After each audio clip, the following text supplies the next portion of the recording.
fresh fuck did I just watch? I mean... Okay, so...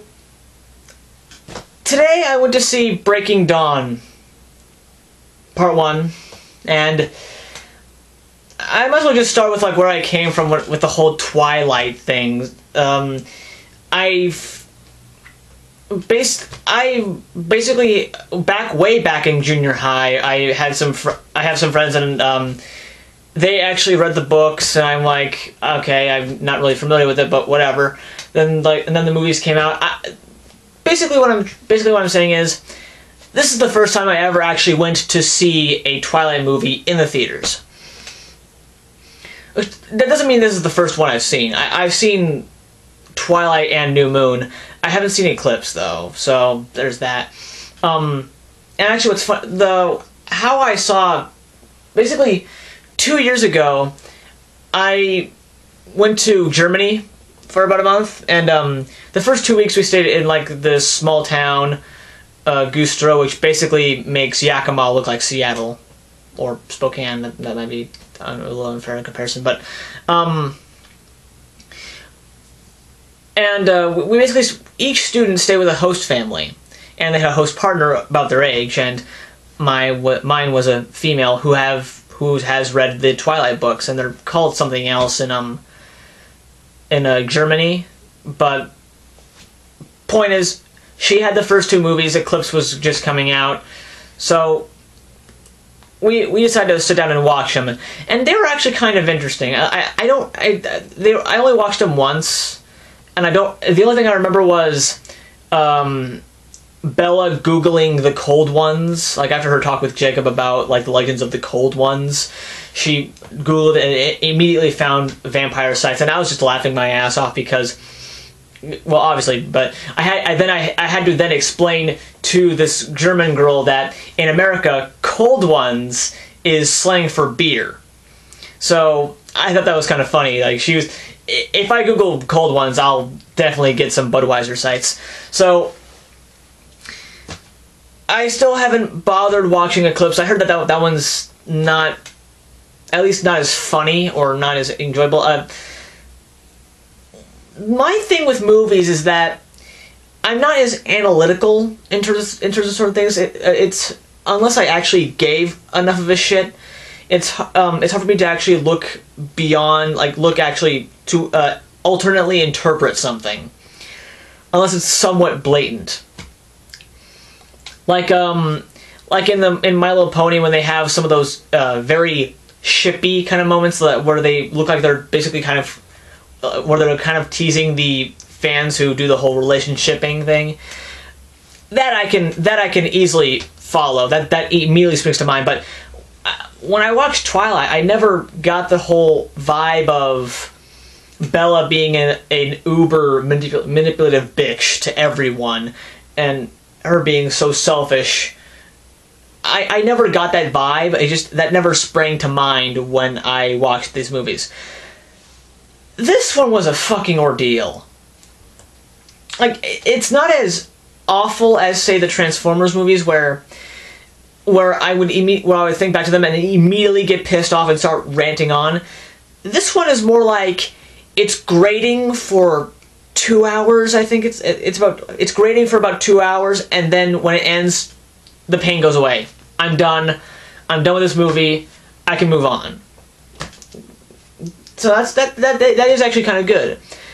Like, this one, I think with the Twilight movies, they're more a product of bad filmmaking and bad writing instead of just being ungodly annoying. If you know what I mean, like the Transformers 2, it's easy to get annoyed with those because, you know, they had the annoying ass characters like Leo and the twins and those sort of things. Those are readily identifiable as being shit and being annoying. Therefore, I got pissed at it, and therefore that's why it was such a bad experience.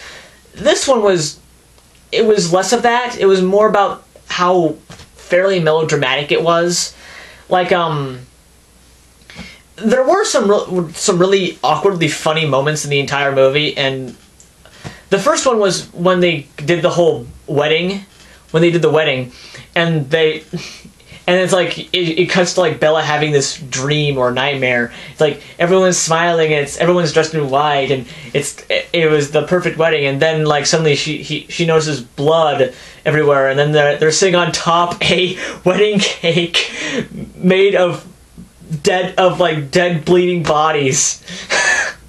You just look at that and go, what the fuck?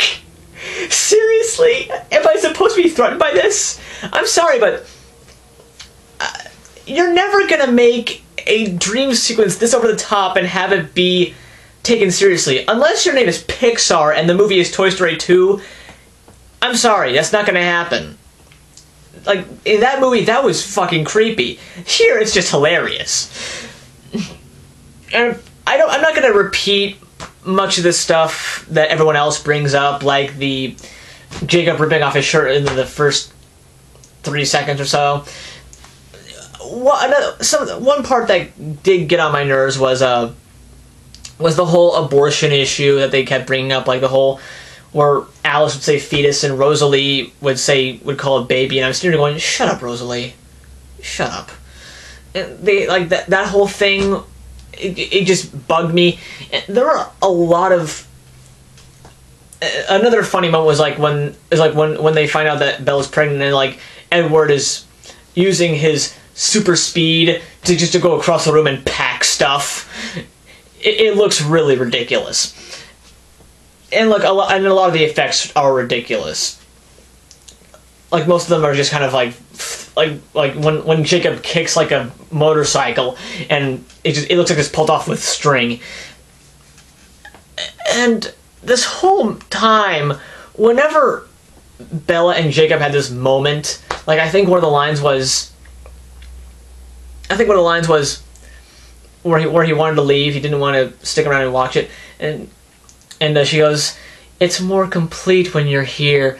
I'm sitting here going, marry both! Marry both of them! I know you probably can't in America, and you'll probably get looked down on even more upon it, but find someplace and marry both of them! And figure that out.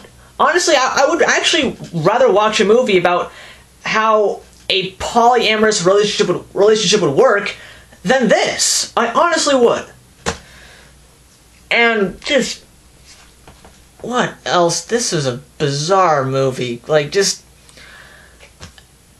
it's hard for me to describe this. I think this is the same sort of feel like Pearl Harbor, Michael Bay's Pearl Harbor, where I think I'm irritated almost throughout the entire movie, but I can't list specifically why. One thing I did notice that the editing was horrible, though. The editing was just like there's too many quick cuts. Some scenes that didn't really seem to need quick cuts, like some slow scenes, didn't really seem like there should be quick cuts, but there were. And then of course the fight scenes were incoherent. But sorry, but going back to the whole there's this whole thing where I'm irritated and it's grating to my sanity, but I can point out moments. I can point out moments all night long, but I can't list specifically why I feel so irritated by this. Because it wasn't as soul-crushing for me like it was for like Doug Walker and Noah Antweiler, but just something, just a part of me just wanted to like, it was so close to snapping. And I think this movie was bizarre, and here's why. The funniest part of the movie, the funniest part, I know that's saying a lot, but the funniest part of the entire movie was the ending. And like, after the whole ordeal with the baby being born, Renesmee, with her being born, with after Jacob imprints on her, and I have to admit the montage of what's going through his mind is pretty sweet. It's somewhat pedophilic, obviously, but I'm not squicked out like a lot of people are at this sort of thing. I guess that's just, that's what happens when you spend most of your time on the internet. But as weird as it was kind of sweet. And when the sweetest part of your romance movie is that, stop making romance movies.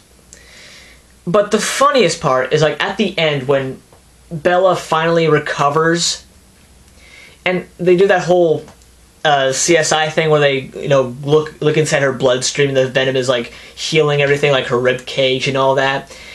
Her hair gets like vibrantly brown again, and then like they do that bit from like James Cameron's Avatar where it's like they zoom in on her eyes and then poof, open and they're blood red, and then cut to the credits.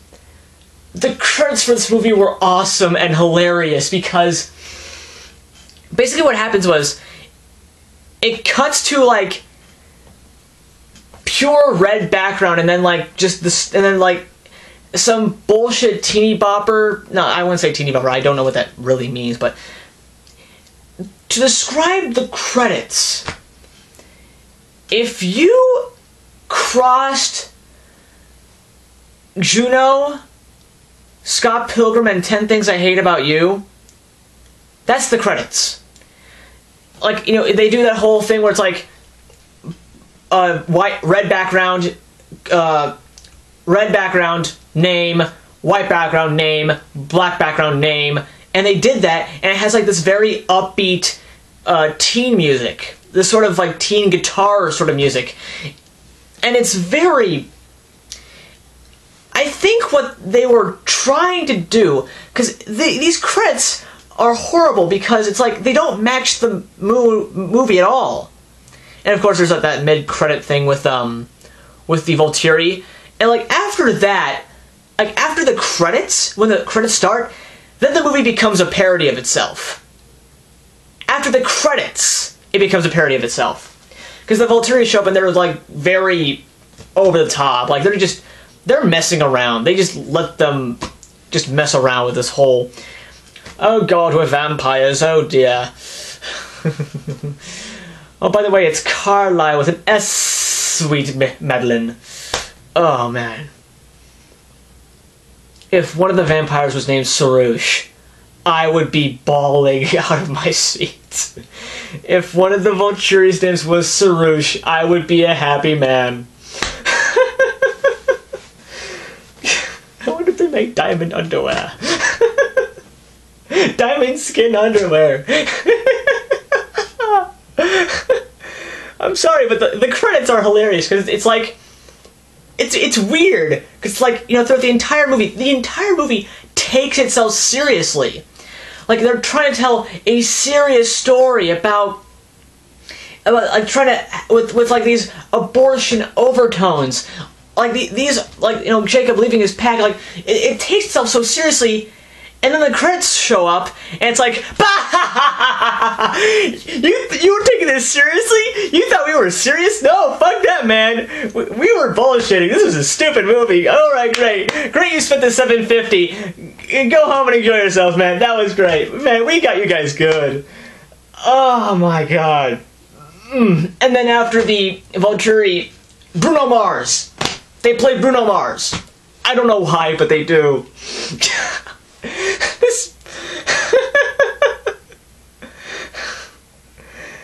Watching this movie was irritating as hell. It really was. Oh my god.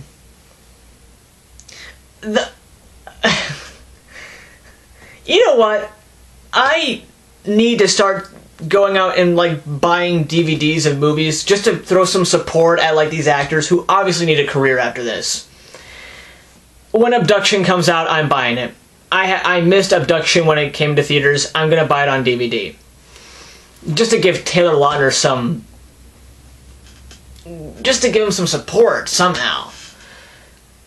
I honestly... like, I wish that these actors would move on from this. I mean, Anna Kendrick, she's doing fine, but like, all these actors, they need a career. after this. They really do. And man, it's this is kind of watching this movie is sort of like what when I was like in second grade or so. I had this friend who was. I had this friend who like lived across the street, and we decided to bike, and I had my regular bike, and he had his like mini kid lit motorcycle, basically sized for him, like a motorcycle, and we decided to have a race because we're dumbasses like that, and it was he gave me a 30-second head start to go down to the end of the block and then back, and I was winning, and just as I was about to pull into his driveway, he broadsides me, like right there, like here I am, boom, and then all I remember was like looking up at the sky, and I remember it being gray, but it probably wasn't, and I just remember like just basically skidding on the ground somehow, and then when I emerged from that wreckage, both bikes were fine, by the way, for some reason. I remember basically I ended up with like this red scab around my eye because I think my eye was like skidding across the curb, barely, but I like nothing bloody. I was bleeding from my elbows and knees, and I was laughing hysterically after it happened. Laughing hysterically. And I think that's this movie.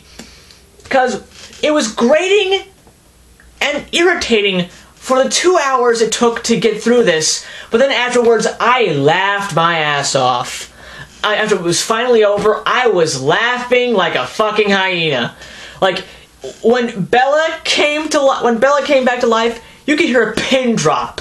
And then when the music started, you could just hear me in my high-pitched laughing, just rolling in my seat, just going, what the fuck is this shit? Oh, man.